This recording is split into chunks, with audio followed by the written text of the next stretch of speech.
그들이 예수께 말하되 요한의 제자는 자주 금식하며 기도하고 바리새인의 제자들도 또한 그리하되 당신의 제자들은 먹고 마시나이다. 예수께서 그들에게 이르시되 혼인집 손님들이 신랑과 함께 있을 때에 너희가 그 손님으로 금식하게 할 수 있느냐. 그러나 그날에 이르러 그들이 신랑을 빼앗기리니 그날에는 금식할 것이니라.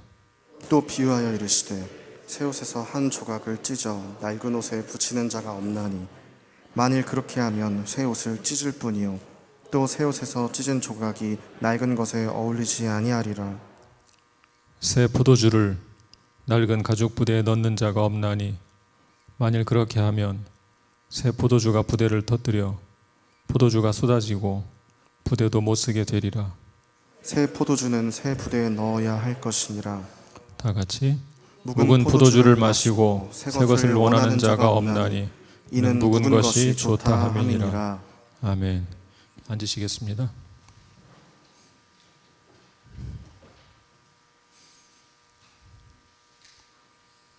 오늘 설교의 제목은 매우 익숙한 말씀에서 따왔습니다. 새 포도주는 새 부대.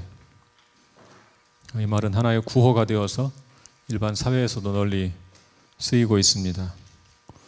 젊은 정치인들이 세대교체를 주창할 때 주로 이런 구호를 사용하죠. 새 포도주는 새 부대 외쳐가지고 나를 찍어달라 그렇게 주장하기도 하죠. 심지어 중국 인민대회에서 새로운 인물들로 세대교체를 이룬 것을 빗대어서 새 포도주는 새 부대에 담아야 한다 역설하는 적도 있었습니다.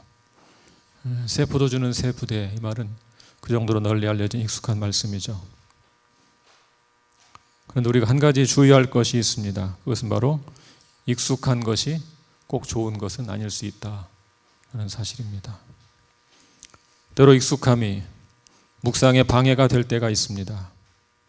그 말씀의 뜻을 다 알고 있다고 생각하기 때문에 새로운 기대감을 갖지 않고 말씀을 대하기 때문입니다.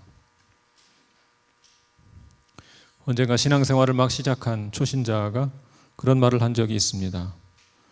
생전 처음 들은 말씀이 너무 좋아서 그 말씀 붙잡고 하루를 말씀대로 살아보려고 합니다. 때로는 조금 낯설게 말씀을 듣는 것이 필요할 때가 있습니다. 오늘 이 말씀에 대한 익숙함을 내려놓고 그런 새로운 마음으로, 낯선 마음으로 말씀을 대하면 좋겠습니다. 제가 자주 반복해서 말씀드리지만 말씀을 이해하는 데 가장 중요한 원리는 문맥을 따라 성경을 해석하는 것입니다. 오늘 이 말씀이 구체적으로 무슨 뜻인지 문맥을 살펴가면서 말씀을 드리려고 합니다. 그 다음 어떻게 우리 삶에 적용할 수 있을지 살펴보도록 하겠습니다. 복음서들은 예수님과 유대교 지도자들이 심각한 갈등 관계에 빠져 있음을 증언하고 있습니다.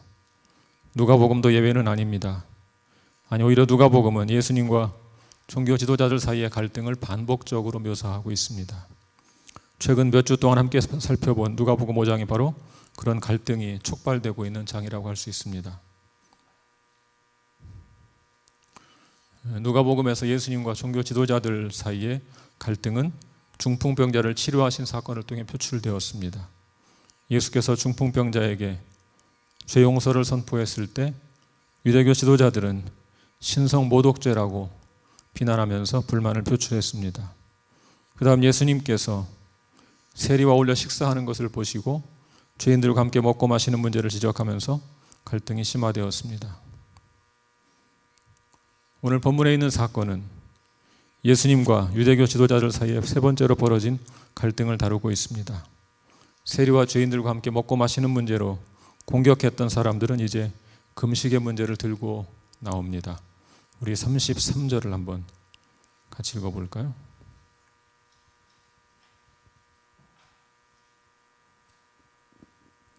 예, 33절 시작. 그들이 예수께 말하되 요한의 제자는 자주 금식하며 기도하고 바리새인의 제자들도 또한 그리하되 당신의 제자들은 먹고 마시나이다. 누가복음이 예수님께 질문하는 사람들을 단순히 그들이라고 표현하기 때문에 이 사람들이 누구인지 정확히 알기는 쉽지 않습니다. 마태복음에서는 침례 요한, 세례 요한의 제자들이 질문한 것으로 나옵니다. 누가복음에서는 회중 가운데 어떤 사람들이 질문한 것으로 나옵니다. 아마 침례 요한의 제자들이나 유대교의 지도자들이나 모두가 이런 의문을 품었을 것입니다. 그들이 이렇게 말합니다. 침례 요한의 제자들과 바리새인의 제자들 모두 금식하는데 왜 당신의 제자들은 먹고 마시는 것을 그리 좋아합니까? 실제로 바리새인들은 물론이고 침례 요한의 제자들도 자주 금식했습니다. 유대교에서 모든 사람들에게 필수적으로 금식을 요청했던 것은 단 2번밖에 없었습니다. 하나는 속죄일에 하루를 금식하는 것이고 또 하나는 예루살렘 성전 파괴 추모일에 4일 동안 금식하는 것입니다. 당시 금식은 슬픔을 표현하는 경건한 행위였습니다. 그런데 시간이 흐르면서 점점 금식을 경건의 척도로 보기 시작했습니다. 그러면서 금식의 기간도 점점 길어졌습니다. 어떤 사람들은 3일 혹은 심지어 3주를 금식하기도 했습니다. 바리새인들은 일주일에 2번씩 금식했습니다. 월요일과 목요일에 2차례 금식했습니다. 그들은 금식하면서 얼굴에 하얗게 분을 바르기도 했습니다. 그것은 내가 금식하는 사람이다, 그런 표시였습니다. 바리새인들은 그렇게 금식하면서 자신들이 경건한 사람들이라고 생각했습니다. 그런데 예수라는 선생이 나타나서 금식은커녕 세리와 죄인들이 벌이는 잔치에 참여해서 먹고 마시는 것이었습니다. 자신들이 지금까지 알고 있던 경건한 모습과는 전혀 거리가 먼 삶을 살고 있는 것입니다. 그래서 왜 당신들은 금식하지 않습니까? 묻고 있는 것이죠. 왜 당신들은 금식하지 않느냐고 묻고 있는 그 물음 속에서 우리는 유대교가 생각하는 경건이 무엇인가를 짐작할 수 있습니다. 당시 유대교에서는 외형적인 계율을 잘 지키는 것을 경건한 사람이라고 생각했습니다. 특히 그 중에서도 금식과 같이 금욕적인 것을 잘 지키는 사람을 경건한 사람으로 인정했습니다. 우리 예수님은 전혀 다른 관점을 갖고 있었습니다. 예수님의 관점을 살펴볼까요? 우리 34절을 보겠습니다.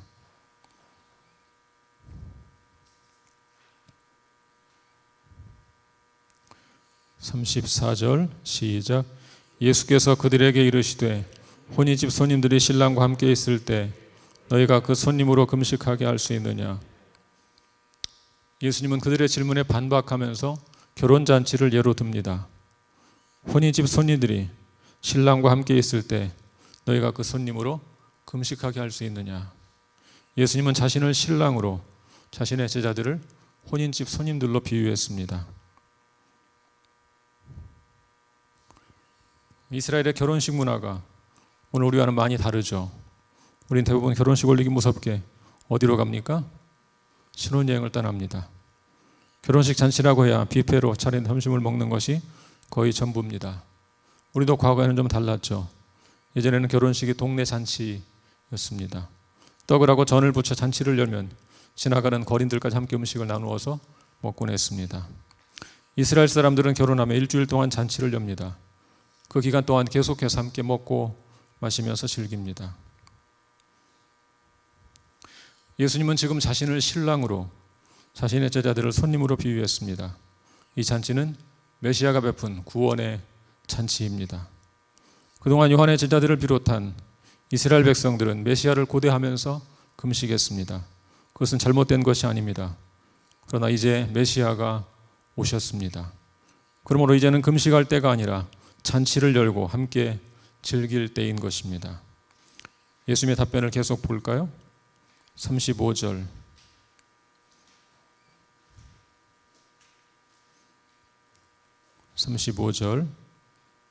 시작. 그러나 그날에 이르러 그들이 신랑을 빼앗기리니 그날에는 금식할 것이니라. 예수님은 이제 얼마 후에 신랑을 빼앗길 날이 있을 것이라고 말씀하십니다. 여기서 빼앗긴다는 이 표현은 강제로 폭력적으로 빼앗긴다는 뜻입니다. 이 말은 예수님께서 불법적이고 폭력적인 행위를 통해서 죽임을 당할 것을 암시하는 것입니다. 예수님은 자신이 이렇게 죽을 것을 예견하셨습니다. 예기치 못하게 갑자기 죽임을 당한 것이 아니고 스스로 십자가의 길을 선택한 것임을 잘 보여주고 있는 대목입니다. 신랑을 빼앗겨서 금식할 때에는 예수님의 죽음부터 부활 사이를 가리킵니다. 그날이 되면 금식할 것이다, 그런 말입니다. 이 말은 실제로 반드시 금식을 해야 한다, 그런 말이 아닙니다. 금식으로 표현되는 슬픔과 탄식을 가리키는 것입니다. 그날이 되면 내 제자들도 너희들처럼 슬퍼하고 탄식하게 될 것이다, 그런 말입니다. 이제 예수님은 두 가지 비유를 드십니다. 이 비유를 통해 예수님은 유대교의 낡은 패러다임과 예수님이 선포하신 새로운 패러다임이 양립할 수 없는 것임을 날카롭게 지적하십니다. 첫 번째 비유를 먼저 볼까요? 36절.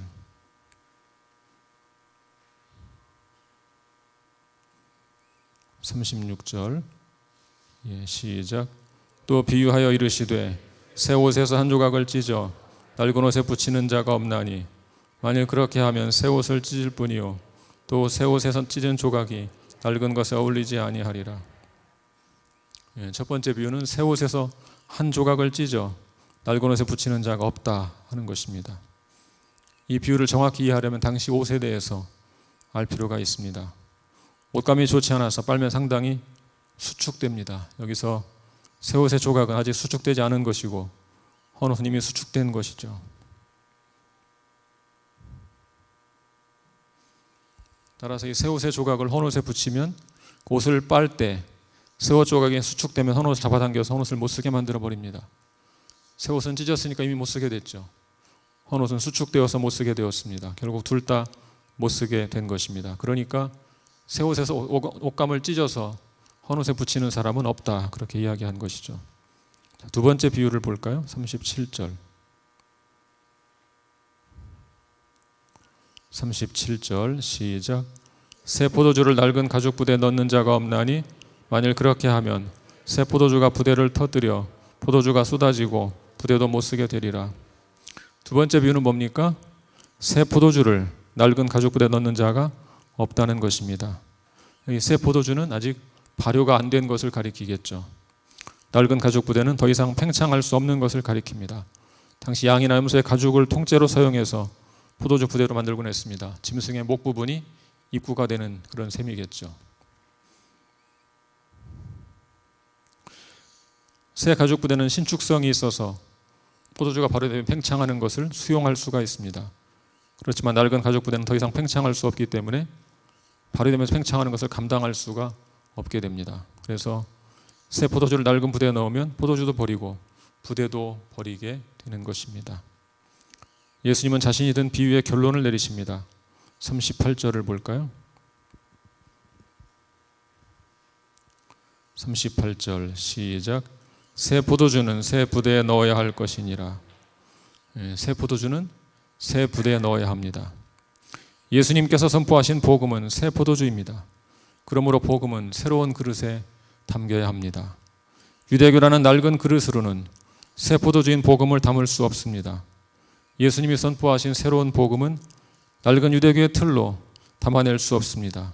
새 포도주는 반드시 새 부대에 담겨야 합니다. 이제 예수님은 유대교에 취한 사람들이 새 것을 수용하지 않을 것이라고 비판하십니다.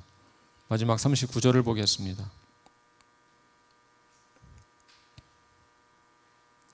39절 시작. 묵은 포도주를 마시고 새 것을 원하는 자가 없나니 이는 묵은 것이 좋다 함이니라. 아마도 이 말씀은 당시 널리 알려진 속담일 것입니다. 예수님은 사람들이 아는 속담을 인용해서 말씀을 마무리하십니다. 포도주는 묵을수록 맛이 좋습니다. 묵은 포도주를 마시고 새 것을 원하는 사람은 없습니다. 묵은 것이 더 맛이 좋기 때문입니다. 이 말씀은 유대교 지도자들에 대한 책망의 말씀이라고 할 수 있습니다. 유대교 지도자들은 자신들의 생각을 바꾸지 않을 것입니다. 이미 맛본 묵은 포도주가 더 낫다고 생각하기 때문에 새로운 포도주를 맛보려고 하지 않는 것입니다.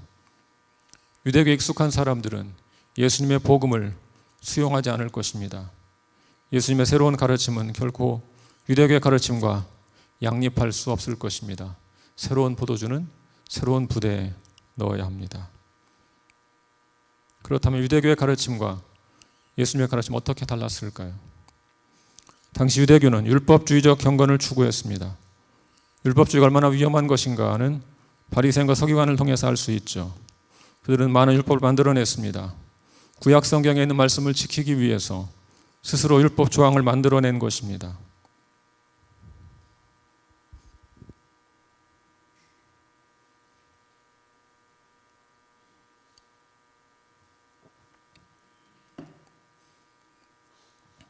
처음에는 말씀을 잘 지키려는 선한 동기로 율법 조항을 만들었을 것입니다. 안식일 계명을 지키기 위해서 안식일에서는 안 되는 일의 조항을 만들어낸 것이죠. 적용을 위한 해석이 율법으로 자리를 잡으면서 자신들의 해석을 절대화하기 시작했습니다. 어느덧 율법을 지키는 자와 못 지키는 자 사이에 격차가 벌어지기 시작했습니다. 한 걸음 더 나아가 바리새인들은 스스로를 다른 사람들로부터 구별하기 시작했습니다. 모든 계명을 철저히 지키는 자신들만이 참된 하나님의 백성이라고 생각했습니다. 그러면서 점점 더 계율을 지키지 못하는 사람들을 멸시하고 차별하기 시작했습니다. 이방인, 여인, 세리 혹은 창기 등과 같은 사람들을 경멸하기 시작했습니다. 바리새인들은 의도적으로 계명을 못 지키는 사람들을 멀리했습니다. 그 이유는 자신의 성결함을 유지하기 위해서입니다. 계명을 못 지키는 사람들을 경멸하면서 자신들은 그런 사람이 아닌 것을 감사했습니다. 그 결과 바리새인들은 철저히 자기 중심적인 신앙을 갖게 되었습니다. 하나님께서 아브라함 부르신 목적이 무엇입니까? 그것은 복의 근원으로 삼는 것이죠. 하나님이 이스라엘 백성을 택하신 것은 이방의 빛으로 삼기 위해서입니다. 하나님의 의도는 그들을 통로로 삼아서 이 땅 모든 사람들에게 하나님의 영광을 드러내는 것이었습니다. 그러나 유대교의 종교 지도자들은 자신들을 통로로 생각하지 않고 목적으로 생각했습니다. 사랑하는 여러분, 율법주의가 이렇게 위험한 것임에도 불구하고 현대 크리스찬들도 여전히 율법주의를 쉽게 버리지 못합니다. 초대교회부터 지금까지 율법주의는 교묘하게 위장해서 우리의 주변을 맴돌고 있습니다. 우리 한국교회도 율법주의의 망령에서 쉽게 벗어나지 못하고 있습니다. 왜 그럴까요? 가장 결정적인 이유는 율법주의가 안전한 느낌을 주기 때문입니다. 우리에게 안도감을 주는 것이기 때문입니다. 11조를 예로 들어 볼까요? 11조는 내게 주신 모든 재물의 소유주가 하나님이시다. 그런 신앙 고백적 행위입니다.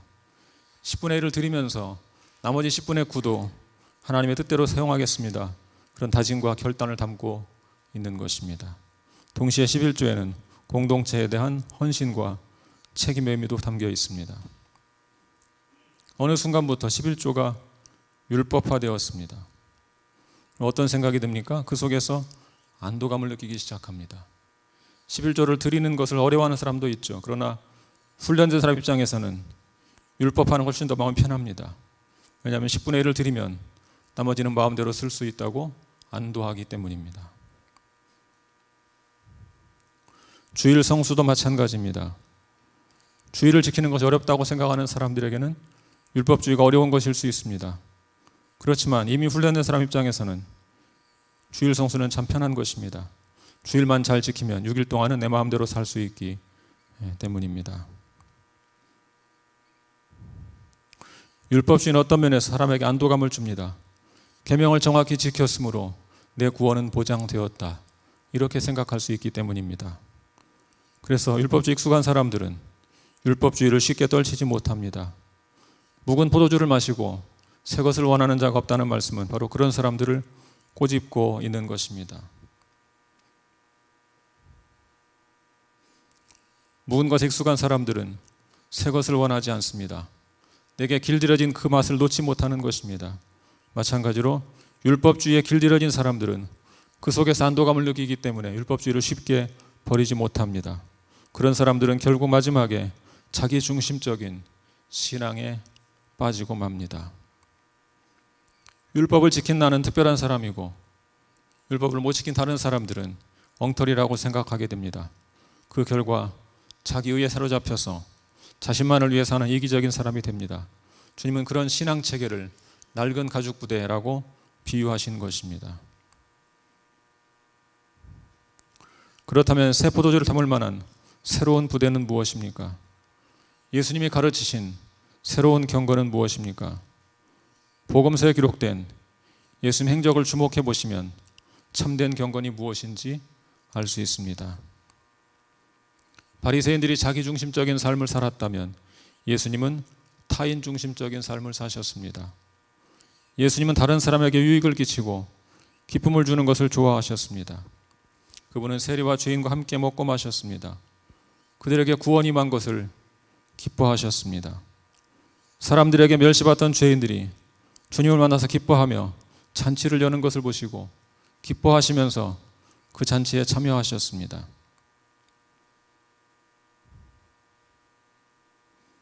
어느 안식일에 손 마른 사람 만났을 때 주저하지 않고 그를 고쳐주셨습니다. 그것을 보고 불만을 품은 사람들에게 이렇게 말씀하셨습니다. 안식일에 선을 행하는 것과 악을 행하는 것, 생명을 살리는 것과 죽이는 것, 무엇이 옳으냐. 어느 백부장의 종이 병들었을 때도 주저하지 않고 고쳐주셨습니다. 비록 그 환자가 유대인이 멸시하던 이방인의 종이었지만 주님은 다만 그의 믿음을 보시고 그를 고쳐주셨습니다. 한 과부의 독자가 죽은 것을 보고 그 과부를 불쌍히 여겨 그 아들을 살리셨습니다. 한 창녀가 옥합을 가져와서 자신에게 부었을 때, 향유를 부었을 때 사람들이 이목에도 아랑곳하지 않고 그녀의 많은 죄를 용서해 주셨습니다. 그리고 마음으로 불만을 뿜는 바리새인을 향해서 많은 죄를 용서받은 자일수록 더 많이 사랑하는 법이라고 말씀하셨습니다. 자신에게 말씀을 듣기 위해 따르던 군중들이 굶주렸을 때 오병이어를 축사하여 그들을 배불리 먹이셨습니다. 우리 예수님은 단지 자기 혼자 거룩한 삶을 사는 것을 목적으로 삼지 않았습니다. 오히려 자신의 거룩함으로 죄인들을 품었습니다. 자신의 모든 특권을 내려놓고 위험천만하게도 죄인들과 함께 앉아서 먹고 마셨습니다. 당시에 사람 취급도 받지 못하던 이방인, 세리와 창기, 여자와 어린아이를 특별히 사랑하셨습니다. 다른 사람들은 죄인이라고 배척해도 우리 예수님은 그들을 잃어버린 자로 여기셨습니다. 그분은 99마리를 들에 두고 한 마리 잃은 양을 찾아 두루 다니시는 분입니다. 세상에서 소외받고 멸시받는 사람들을 위해서 자신의 삶을 내어주셨습니다. 그러다가 결국 마지막에는 자신의 생명까지 죄인인 우리를 위해서 내어주셨습니다. 사랑하는 여러분, 우리가 추구할 진정한 경건은 과연 무엇입니까? 혼자만 율법의 영을 잘 지키고 다른 사람을 정죄하고 비난하는 화살을 겨누는 그런 바리새적인 경건입니까? 아니면 다른 사람의 고통을 보고 가슴 아파하며 그들의 상처를 예수님의 사랑으로 치유하는 그리스도의 경건입니까? 이 시간 여러분 자신을 돌아보십시오. 단지 안전하고 편한 길이라는 이유 때문에 여전히 율법주의라는 묵은 부도주를 더 좋아하고 있지 않습니까? 성경에 나오는 바리새인을 비난하면서 어느덧 우리가 그런 모습으로 닮아가고 있지는 않습니까? 내가 정한 기준에 맞지 않는다는 이유 때문에 다른 사람을 정죄하고 판단하는 어리석은 삶을 살고 있지는 않습니까? 이제 예수님처럼 이 땅에서 소외당하고 고통당하는 자들을 치유하는 삶을 살 수 있기를 바랍니다. 정죄하고 판단해서 고통과 상처를 주는 자가 아니라 오히려 상처를 싸매주며 위로하는 자가 되시기를 바랍니다. 아무런 희망도 없이 깊은 절망과 슬픔에 빠진 사람들에게 삶의 소망을 회복시켜주는 참된 그리스도인들이 되시기를 바랍니다. 이미 잔치는 시작되었습니다. 진정한 메시아이신 우리 예수님께서 이 땅에 와서 구원의 잔치를 시작하셨습니다. 우리가 할 일은 주께서 베푸신 구원의 잔치에 상처받고 버림받은 사람들을 초대하는 것입니다. 그들을 사랑으로 품는 것입니다. 동생에게 잔치를 베풀어 준 아버지에게 불만을 터뜨리는 형의 모습이 아니라 하나님 아버지의 심정을 품고 상처 입고 돌아온 동생을 환대하는 마음 넉넉한 형이 됩시다. 사랑하는 여러분, 다른 이를 판단하고 정죄해서 멸망에 빠뜨리고 마는 바리새적인 경건을 경계하시기 바랍니다. 나와 다른 상황에서 다른 생각을 가지고 사는 사람들을 무조건 정죄하지 마십시오. 대신 상처 입은 영혼들을 사랑으로 용납하여 새로운 삶을 열어주는 우리 주 예수 그리스도의 경건을 따르시기 바랍니다. 저와 여러분이 참된 경건, 참된 복음을 따르는 예수 그리스도의 참제자가 될 수 있기를 우리 주님의 이름으로 축원합니다. 같이 기도하겠습니다.